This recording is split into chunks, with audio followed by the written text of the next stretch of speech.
নমস্কার। আপনারা জানেন যে আমি একটা অসুখে ভুগছি। আপনাদের জানিয়েছিলাম ফুসফুস সংক্রান্ত। এ ব্যাপারে কলকাতায় ডাক্তার দেখিয়েছিলাম। তিনি তো আমায় চরমপত্র দিয়েছিলেন, একেবারে বলেই দিয়েছিলেন যে আমার কাছে আর আসতে হবে না, আপনি যে ওষুধ দিচ্ছি সেটা খান।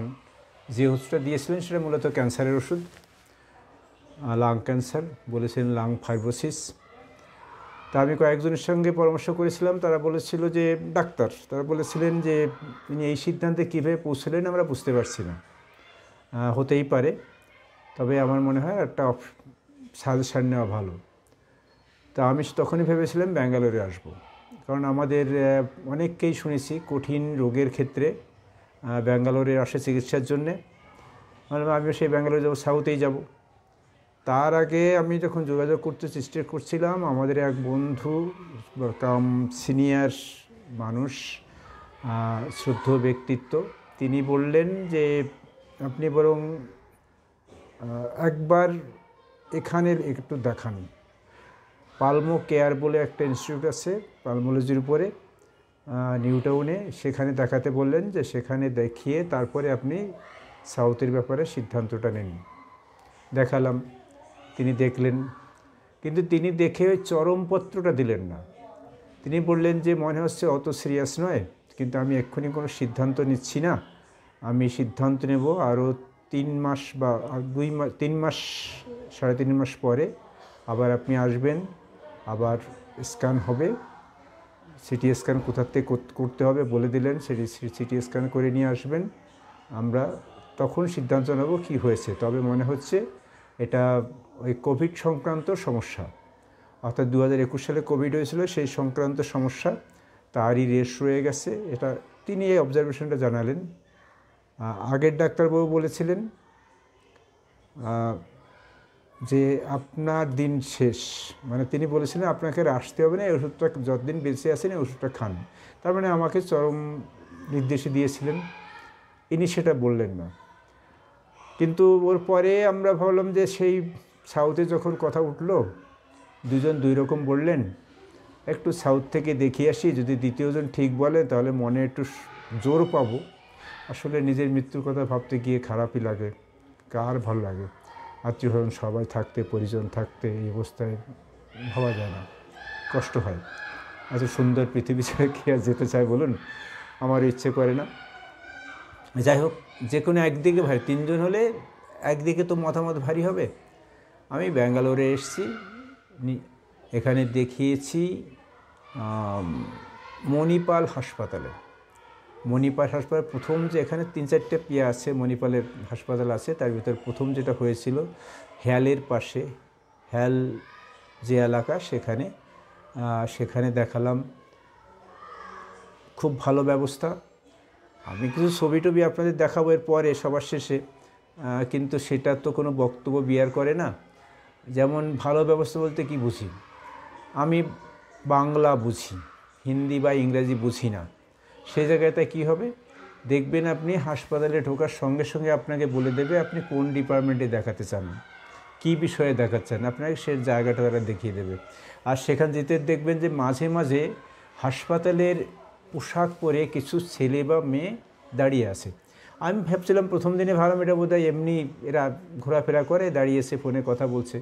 কিন্তু দ্বিতীয় দিনে বুঝলাম যে না, এটা বোধহয় পরিকল্পিত ব্যাপার, কারণ নির্দিষ্ট জায়গায় একটা ছেলে বা মেয়ে দাঁড়িয়ে আছে, পোশাক পরা, সে দাঁড়িয়ে আছে, সে আপনার কোনো প্রশ্ন থাকলে প্রশ্ন করলে সে জবাবটা দিচ্ছে। অর্থাৎ পরিষেবা, আপনাকে তাৎক্ষণিক যে পরিষেবা কী করতে হবে না হবে, আপনি খুঁজবেন, লোক খুঁজবেন, আমি এটি জিজ্ঞেস করবো কোথায় যাবো, কী হবো, দেখি এটা লোক আছে কি না, চারিদিকে খুঁজবো, সেই খোঁজাখুঁজি না, তারাই দাঁড়িয়ে আছে, আপনি সেখানে গিয়ে বললে তারা আপনাকে সমাধানটা বলে দেবে কোন দিকে যেতে হবে। 1 নম্বর পরিষেবার দিক। দ্বিতীয় দিক হচ্ছে, তারপরে ডাক্তার প্রথমে একজন ডাক্তার দেখলেন, তার আগে নাম রেজিস্ট্রেশন ইত্যাদি করতে হয়, আমি অত ডিটেলসে যাচ্ছি না। দেখলেন, সেই দেখে তারপরে কিছু এক্স-রে করার কথা বললেন, কিছু টেস্ট করার কথা বললেন। আমার ক্ষেত্রে সিটি স্ক্যানের ক্ষেত্রে বলেছিলেন লাগবে না, কলকাতার সিটি স্ক্যান হয়ে যাবে। কিন্তু এটা পরে একটা সমস্যা হয়েছে, আমি যখন সিনিয়র ডাক্তারের কাছে গিয়েছিলাম তিনি বললেন না, এটা হবে না, আমি যেটা চাইছি বুঝতে পারছি না, আমাকে আবার একটা সিটি স্ক্যান করতে হবে। ফলে আমার একদিনের জায়গায় 2 দিন লেগে গেল। অর্থাৎ দ্বিতীয় দিন আমাকে যেতে হলো। কিন্তু দ্বিতীয় দিনে অর্থাৎ 1.5 দিনে আমি মোটামুটি একটা সিদ্ধান্তে পৌঁছে গেলাম। তিনিও বললেন, ওই কলকাতায় পালমো কেয়ারে ডাক্তারবাবু যেটা বলেছেন সেটাই বললেন, না সিরিয়াস কিছু নয়। উনি ফুসফুসের যে এক্স-রে দেখিয়ে বললেন বাড়িয়ে কমিয়ে, হ্যাঁ, এখানে যে সাদা সাদা অংশ দেখছেন এটা যখন আপনার কোভিড হয়েছিল তখন এটা ফুসফুস ভর্তি ছিল, এটা ফাইব্রোসিস, এটা কমে দেখুন এখন সামান্য আছে, ধারে ধারে কিছু আছে, এইটাই এখন আছে, কিন্তু এটা খতরনাক নয়। এই শব্দটা তিনি হিন্দি শব্দ ইউজ করলেন 2-3 বার, যে এটা খতরনাক কিছু নয়, অর্থাৎ খারাপ কিছু নয়, এটা নয়, এটা ওষুধ দিচ্ছি, আপনি আবার 6 মাস পরে আসবেন, আবার বাকিটা তখন বলবো। এক্ষেত্রে কলকাতার সঙ্গে ওনার কথার একটা ভীষণ মিল আছে, কিন্তু এখানে অনেক সিদ্ধান্তই জানেন যে খতরনাক নয় এটা বলতে পারেন, অর্থাৎ উনি যেমন বলেছিলেন খতরনাক, ইনি কিন্তু সেইটা বললেন না। কি বলবো বলুন তো, এই জায়গাটা দাঁড়িয়ে বলতে হয় কলকাতার ওই প্রথম ডাক্তারবাবু একজন মানে খুনির মতন কাজ করেছেন। একটা সাধারণ বেসিক জ্ঞান, আমি বড় কথা বলছি এই মুখে, কিন্তু সত্যি বেসিক জ্ঞান, অর্থাৎ মানুষের সাথে কীভাবে ব্যবহার করতে হয় সেই ব্যবহারের বিজ্ঞানটা উনি জানেন না বলে একটা ওই শব্দ উনি বলতে পারলেন যে আপনি আর আমার কাছে আসবেন না, আপনি এই ওষুধটাই খান, যে কদিন বেঁচে আছেন এটা খান। যাই হোক, এই ব্যাপারে আমার 2 দিনের একটা অভিজ্ঞতা আছে, কিছু ছবি এমনি দেবো এদিক ওদিক খাওয়া দাওয়া ইত্যাদি, সেটা খুব বড় বিষয় নয়। তার থেকে বড় বিষয় যেটা আছে, আমি একজন অভিজ্ঞ মানুষের সাথে কথা বলবো।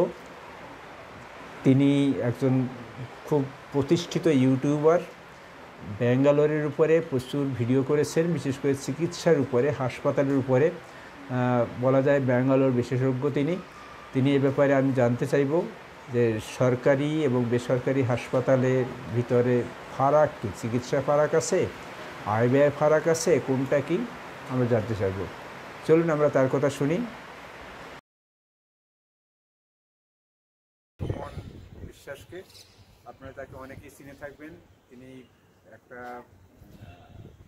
চ্যানেল করেন ভ্রমণ ইন্ডিয়া, খুব ভালো চ্যানেল, আমরা এ ব্যাপারে আপনাকে দিয়ে দেবো, আমি ডিসক্রিপশানে লিঙ্ক দেবো, আপনারা দেখে নিতে পারবেন। আসুন একটু আমাকে হাইলাইট করবেন যে সরকারি চিকিৎসা আর বেসরকারি চিকিৎসা এই ব্যবস্থাপনার ফারাক আর আয় ব্যয়ের ফারাক, মানে আয় মানে খরচের ফারাকটা কি? চিকিৎসা করিয়েছ বেসরকারি মণিপালে, এর আগে আরও একজন এসেছিল তোমাদের ওখান থেকে, সে চিকিৎসা করিয়েছিল নিম্যান্সে ব্রেনের সমস্যার জন্য। ওখানটার বড় বড় হাসপাতাল বলেছিল খুব খারাপ কিছু, তো তিনি এখানে এসে অনেক চিকিৎসা করে সুস্থ, কিন্তু এটা সময় লেগেছিল তার 2 সপ্তাহ মতো আমার মনে আছে। তোমার হয়ে গেছে 1.5 দিন।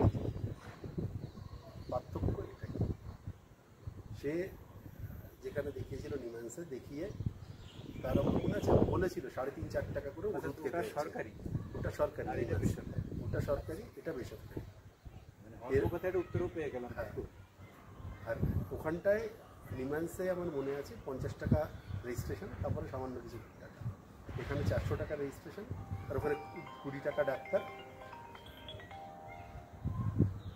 ওখানে 20 টাকা ডাক্তার, আর এখানটায় 1200 টাকা ডাক্তার। তারপরে তো টেস্ট আছে, মানে ওখানটায় যদি খরচ হয় 500 টাকা, এখানে খরচ হবে 10,000 টাকা। এই হলো খরচের পার্থক্য। চিকিৎসা সেম, ডাক্তার ওখানেও খুব ভালো ভালো ডাক্তার, এখানেও খুব ভালো ভালো ডাক্তার। সময় ওখানে 2 সপ্তাহ, এখানে 2 দিন 4 দিন, বা টেস্ট করতে যেটুকু সময় লাগে। তো এই হলো পার্থক্য। এখানে খুব তাড়াতাড়ি কাজ হয়ে যাবে, অনেক পয়সা লাগবে তুলনামূলকভাবে। চিকিৎসা দুটো সরকারি হাসপাতালের নাম বলতে পারবেন? হ্যাঁ, সরকারির মধ্যে এখানটায় অদ্ভুত লাগে। আমাদের ওখানটায় কলকাতার বড় বড়, মানে পশ্চিমবঙ্গে কলকাতায় বড় হাসপাতাল, তার মধ্যে এনআরএস বা মেডিকেল এরকম 2-4টে। এখানে যদি দেখি নিম্যান্স সরকারি, 2 হলো ওর আশেপাশেই যেটা আছে কিডওয়াই ক্যান্সার সরকারি, তার পাশে আছে বাচ্চাদের হাসপাতাল ইন্দিরা গান্ধী চাইল্ড হসপিটাল, ঠিক এগুলো একদম মানে একটার সঙ্গে একটা দেওয়াল লাগোয়া। তার সামনে আছে রাজীব গান্ধী বুকের বা চেস্ট হাসপাতাল, তোমার যে কারণে এখানে আসা, এবং তার সঙ্গে আছে সঞ্জয় গান্ধী হাসপাতাল। এর একটুখানি দূরে আছে জয়দেবা হাসপাতাল, যেটা হার্টের, সবাই জানে ব্যাঙ্গালোরের হার্ট হাসপাতাল মানে হলো দেবী শেঠি হাসপাতাল, কিন্তু জয়দেবং হার্টের হাসপাতাল। এরপরে আছে ভিক্টোরিয়া হাসপাতাল, স্কিনের স্পেশাল, পুরো জেনারেল হাসপাতাল কিন্তু আসলে স্কিন ব্যাঙ্ক হয়, ব্লাড ব্যাঙ্কের মতো। পুরো দেশে তিন চারটি জায়গায় আছে, দক্ষিণ ভারতে শুধুমাত্র এদের কাছে পুড়ে যাওয়া রুগী টুগীদের স্কিন বসানোর জন্য। জয়দেব এই ভিক্টোরিয়া হাসপাতাল সবচেয়ে বড় ব্যাঙ্গালোর। তো এত হাসপাতাল আছে এবং সবগুলোই 30 টাকা, 10 টাকা, 50 টাকা এটুকু কি অনেক সময় বেসিক মেডিসিন দিয়ে দেয়, এর সঙ্গে সঙ্গে দরকার হলে বাইরে থেকে কেনা যায়। যদি বিপিএল বা কিছু হয় তখন আরও সস্তাতেও পাওয়া যায়। তো এই হলো পার্থক্য, মানে সরকারি যাক বেসরকারি, খরচ আর সময় এই দুটোর পার্থক্য। চিকিৎসা সেম। মানে এখানে তো আমরা আলোচনা করলাম খুব সংক্ষিপ্তভাবে। তোমার কি এই চিকিৎসা ব্যবস্থার উপরে বা হাসপাতালের উপরে কোনো ভিডিও আছে? প্রচুর আছে। এক তো ভ্রমণ ইন্ডিয়াতে হসপিটাল অ্যান্ড মেডিকেল চ্যানেলে আছে, অথবা নতুন একটা চ্যানেলই করেছে হসপিটাল অ্যান্ড মেডিকেল। সেখানে শুধু চিকিৎসা, যাতায়াত, থাকা, এই ব্যাপারগুলো, মানে রুগী যারা আসবে, পেশেন্ট পার্টি বলে এরা কথায়, তারা যখন আসবে তাদের যেগুলো লাগবে শুধু সেই তথ্য, অন্য কিছু না। আর এখানে কিন্তু বেসরকারি তো প্রচুর দালাল আছে। কেউ দালালের খপ্পরে পড়লে 20% কমিশন খায়। 1 লাখ টাকার চিকিৎসা হলে 20,000 টাকা তাদের হোটেল থেকে খাবে, ডাক্তার থেকে খাবে, টেস্ট, ওষুধ, এবং যদি টিকিট কাটে যাতায়াতের সেখান থেকেও খাবে। দালালের থেকে বেঁচে থাকতে হবে। আর একটা ব্যাপারে ভাষাগত সমস্যাটা এখানে, ভাষার সমস্যাটা হবে, সেটা কিছু করার নেই। এখানটায় কানাডা, হিন্দি, ইংলিশ 3টে চলে। যদি বাংলা ছাড়া আর কিছু না জানা যায়, যে হোটেলে থাকবে সেই হোটেলে লোক থাকে, তারা দিনের মজুরি নিয়ে 500-700 টাকা করে নেবে। সেটা নিয়ে যদি ভাবো তাহলে হবে, কারণ তারা কাজ কামাই করে এই কাজ করতে আসছে, পয়সা দিতে হবে। তো 500 টাকা 700 টাকা তারা নেবে, তারা দোবাসীর কাজ করবে। এই বেসরকারি আর হাসপাতাল, বেসরকারিতে যেহেতু ওরা অনেক পয়সা নেয়, যেমন মণিপালে ওদের একটা বাঙালিদের একটা আলাদা জায়গাই আছে। সেখানে প্রচুর বাঙালি কনভার্টার আছে যারা এগুলো দোবাসীর কাজ করবে, বা ডাক্তারদের সঙ্গে অনেকে থাকে অ্যাসিস্ট্যান্ট, তাদের মধ্যে কেউ না কেউ বাংলা জানে। এটা মণিপালে স্পেশালি। এই হলো পার্থক্য। যে কারণে দরকার হলে পয়সা কম থাকলে সরকারি, পয়সা বেশি থাকলে, সময় কম থাকলে বেসরকারি, কিন্তু চিকিৎসা দুটো জায়গায় সমান। আর আধা সরকারির মধ্যে যেমন আছে সেন্ট জন, এরকম সেন্ট দিয়ে আরও অনেকগুলো হাসপাতাল আছে। সেন্ট জন সব থেকে নামে, সেন্ট জোসেফ আছে, আরও অন্যান্য হাসপাতাল আছে। এগুলো আধা সরকারি, মানে এই মিশনারি হাসপাতাল, ওরা কম খরচে দেয়। ভেলোর যেটা সিএমসি, ওটাও কিন্তু মিশনারি হাসপাতাল। তো এগুলো সব সেম কোয়ালিটি। আর যদি পুরো দেশের হিসাবে দেখি, নিম্যান্স হলো দেশের 3 নাম্বার পজিশনে আছে, 3 বা 7। আর মানে টপ 24 আছে নিম্যান্স, সেন্ট জন, এরা। তো পুরো ব্যবস্থা এখানে ভালো। শুধু এখানে এসে বেসরকারিতে যদি যেতে হয় তাহলে তাড়াতাড়ি করে করে দিতে হবে। সরকারি হলে একটু সময় নিয়ে থাকতে হবে, সপ্তাহ দিয়ে সময় হাতে রাখতে হবে। Thank you. এই ব্যাপারে ডিটেলস জানতে হলে আমার লিঙ্ক দেওয়া থাকবে ভ্রমণ ইন্ডিয়ার, আপনারা দেখুন, ডিটেলস পাবেন। বিশেষ করে ব্যাঙ্গালোর বেস যে হাসপাতালগুলো আছে, সুমনের এই ব্যাপারে ভিডিওগুলো আছে, দেখলে আপনার ধারণা পরিষ্কার হয়ে যাবে। থাকা, খাওয়া, যাতায়াত ইত্যাদি সব কিছুর ব্যাপারে হাইলাইট করেছে। ভালো থাকবেন।